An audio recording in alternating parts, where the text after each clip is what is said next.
Good morning, students. Myself Mukherjee, your chemistry teacher. Today we will learn the next part of the chapter is matter around us pure of class 9. In our previous class we have already learned about the matter, the classification of matter on the basis of purity, that means pure matter and impure matter, the different categories of pure matter are elements and compounds. We have seen that elements are of three types: metals, non-metals and metalloids. And in case of impure substance, we have seen the impure substance is of one type, that means is a mixture. Anything we mix in a different ratio is known as the mixture. It does not need to react chemically to produce a mixture. There are two different types of mixture: homogeneous mixture and heterogeneous mixture. What are homogeneous mixture? For example, we can say that true solution are known as the homogeneous mixture and suspension and colloid are known as the heterogeneous mixture. In true solution, we can see that only one phase is present. That means solute and solvent may be of two different states, but in true solution they create only one state or one phase, that is of the phase of solvent. And in case of heterogeneous mixture, we can see the colloid and the suspension. What are colloids? Colloids is a type of heterogeneous mixture in which the particles are in suspended form in the solution or in the mixture. Better to say it is a mixture, not a true solution.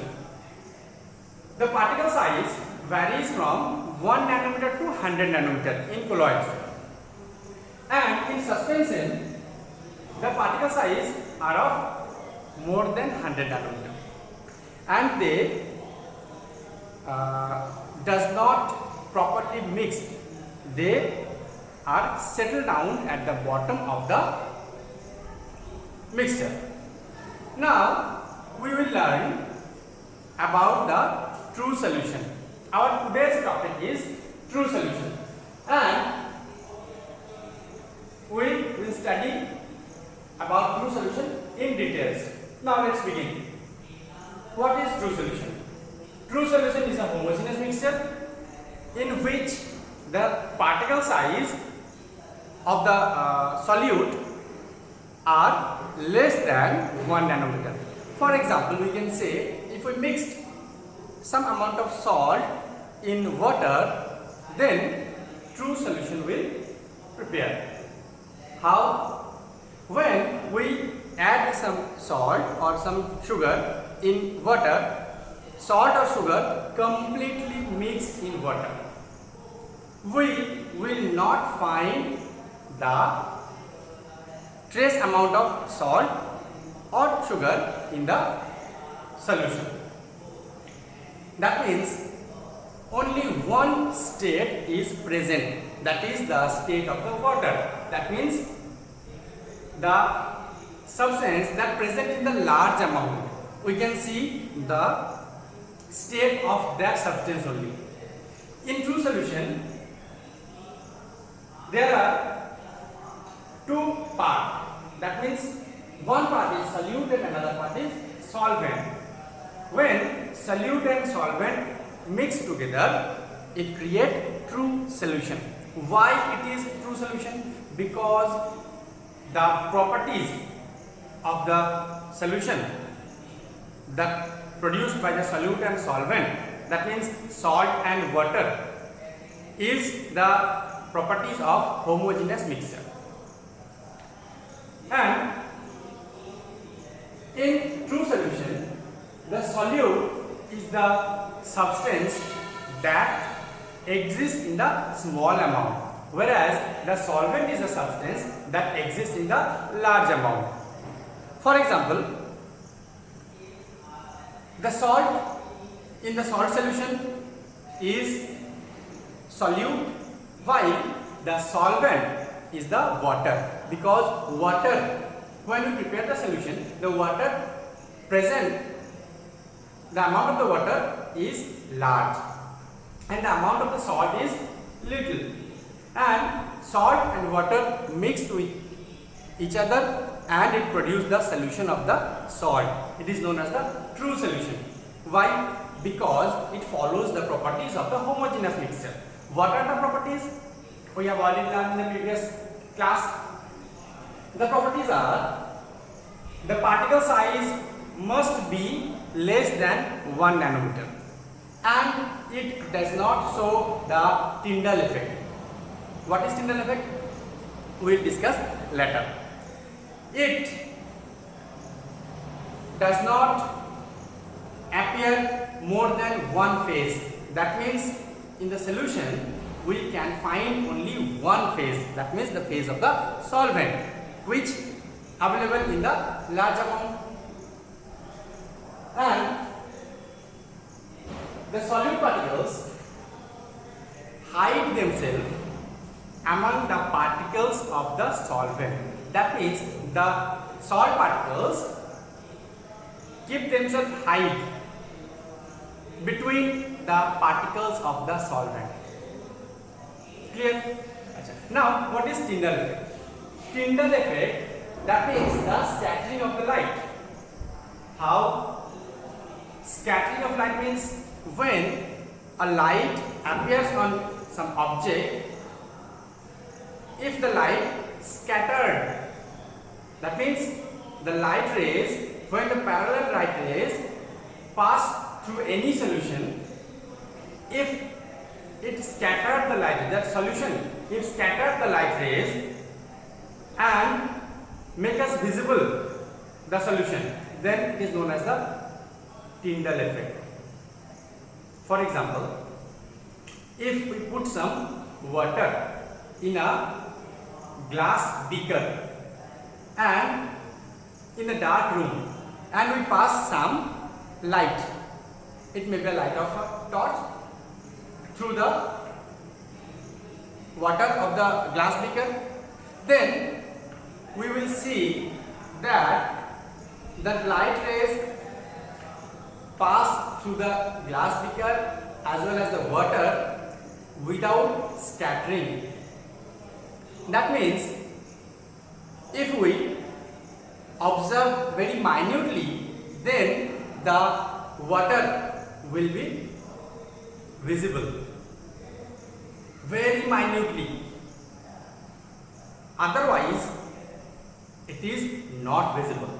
And in case of in the place of water, if we keep some milk and we pass the light, then what will we see? We will see that the light scattered by the milk kept in the glass beaker, and the milk easily visible to us. So, true solution follows all the properties of homogeneous mixture. Now, what are the types of the true solution? There are 5 types of true solutions are there on the basis of the physical state of the solute and the solvent. On the basis of the physical state of the solute and the solvent. First is solid-solid solution. How is it possible? Is it possible to dissolve one solid into another solid? Yes, it is possible. And the example is alloy. When we prepare the alloy, one metal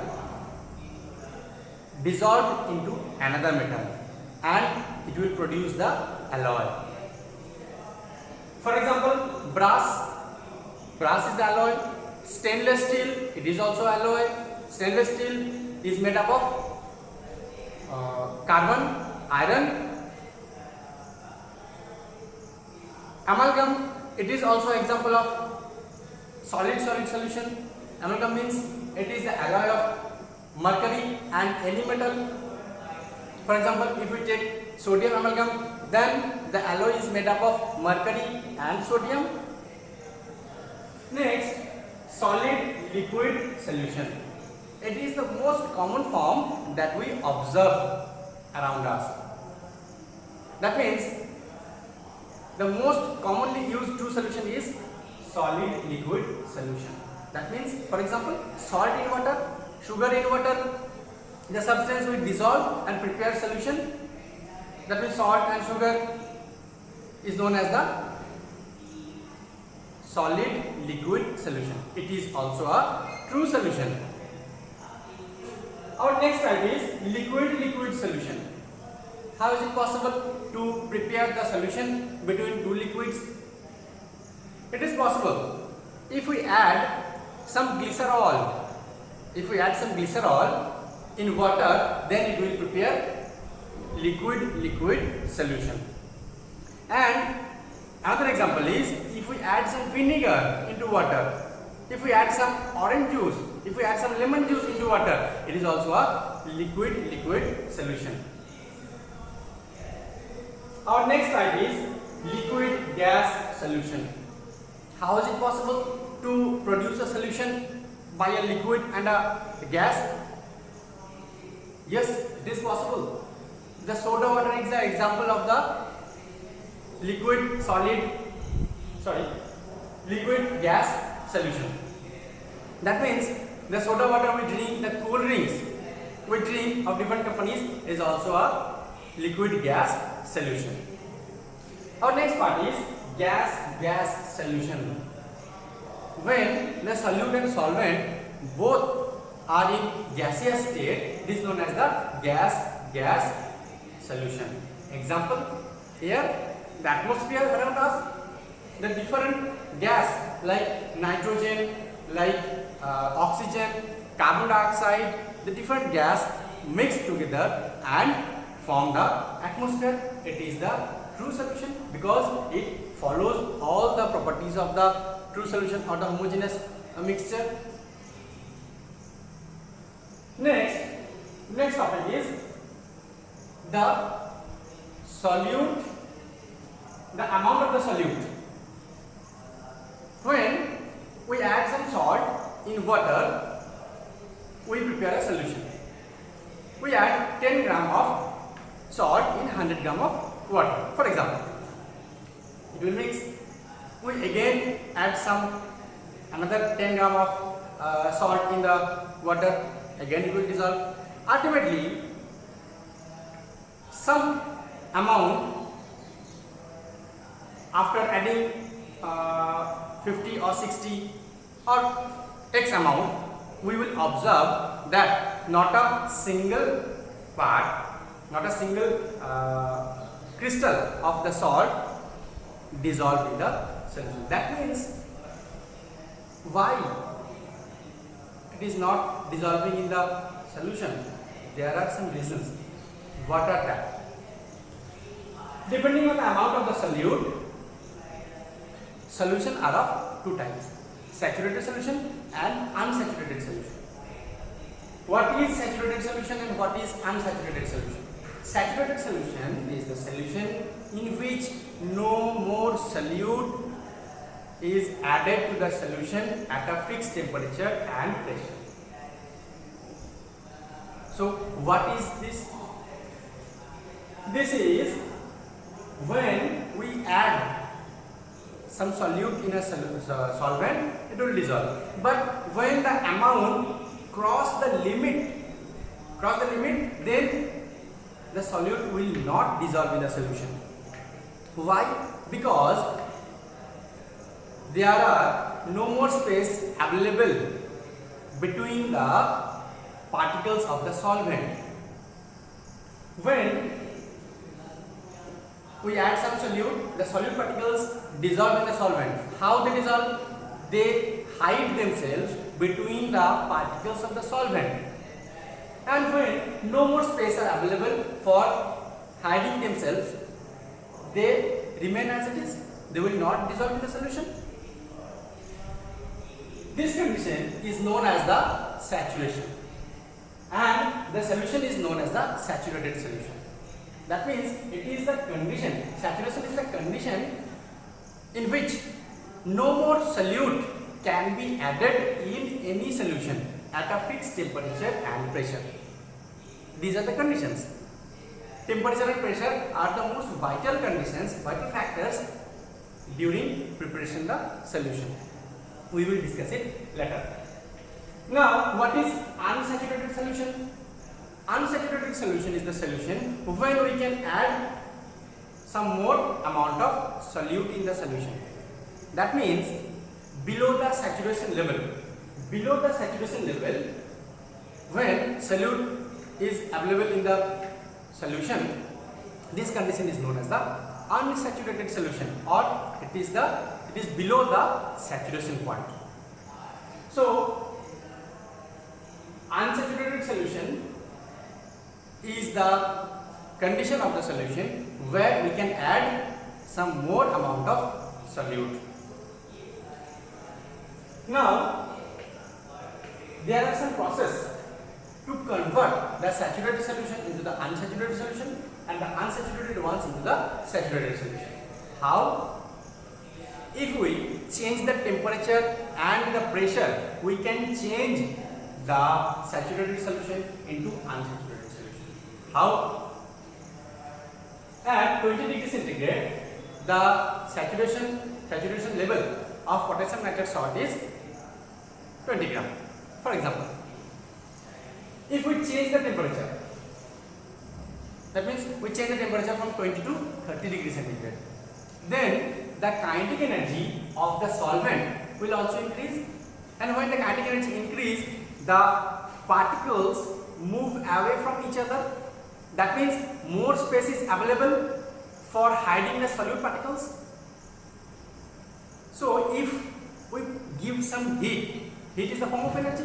If we give some heat to the solution, then the particles of the solvent absorb the energy in the form of heat and they achieve some kinetic energy, and due to this kinetic energy they move away from each other. Their Brownian motion becomes faster and they move away from each other, and the space between them, that means intramolecular space between them, it will increase, and in that space the solute particles hide themselves. The solute particles hide themselves between the new space available between the particles of the solvent. Clear? Now, how we convert the unsaturated solution into saturated ones? If there are some solution at our room temperature, that means 20 to 25 degrees centigrade, and if we lower the temperature, that means if we put the solution into the freezer, that means at 4 degrees centigrade or 8 degrees centigrade or 10 degrees centigrade, we will see that some amount of solute particles separated from the solution. How is it possible? Because it is the unsaturated solution at room temperature. But when we lower the temperature, the kinetic energy of the solvent also decreases, and the movement or the Brownian motion of the solvent particles also slow down. That's why they come closer to each other, and the space between two particles of the solvent become less. That's why the solute that placed between the intermolecular space of the solvent got separated from the solution. By this process, we convert the unsaturated solution into saturated one. And next process is by adding some solvent or removing some solvent. That means if the solution is saturated at room temperature, just add some solvent, it becomes unsaturated, and in the unsaturated solution, just placed in somewhere or in the sunlight or give some heat, what will happen? Some amount of solvent will evaporate and the amount of the solvent become less and the solution become saturated. Now the term is solubility. What is solubility?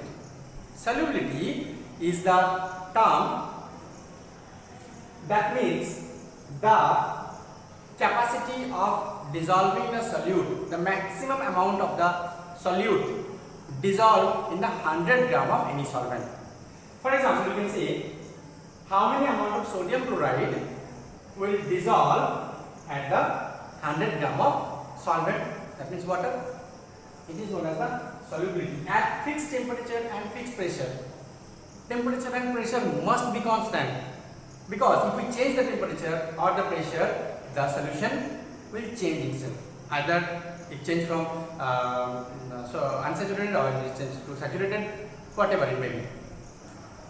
Why this happens? Because just few minutes ago I have told that the kinetic energy will vary due to the temperature and the pressure.